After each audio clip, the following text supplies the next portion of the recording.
CM ವಿರುದ್ಧ ಯಾವುದೇ ಕ್ಷಣದಲ್ಲಾದರೂ FIR. ಕಾನೂನು ತಜ್ಞರು ಸಚಿವರ ಜೊತೆ ಸಿದ್ದರಾಮಯ್ಯ ಚರ್ಚೆ. ಹೈಕೋರ್ಟ್ ವಿಭಾಗೀಯ ಪೀಠಕ್ಕೆ ಅರ್ಜಿ ಸಲ್ಲಿಸಲು ಸಿದ್ಧತೆ.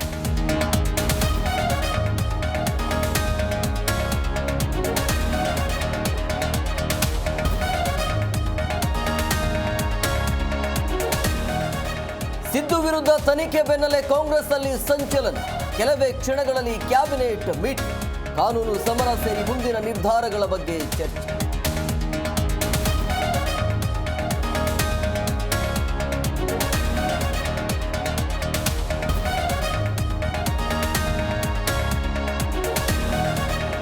ಸಿದ್ದರಾಮಯ್ಯ ರಾಜೀನಾಮೆ ಕೊಟ್ಟು ಶುದ್ಧರಾಗಿ ಬರಲಿ. ಸಿಎಂ ವಿರುದ್ಧ ಮುಗಿಬಿದ್ದ ದೋಸ್ತಿ ನಾಯಕ. ವಿಧಾನಸೌಧದಲ್ಲಿ ಬಿಜೆಪಿ ಜೆಡಿಎಸ್ ಪ್ರತಿಭಟನೆ.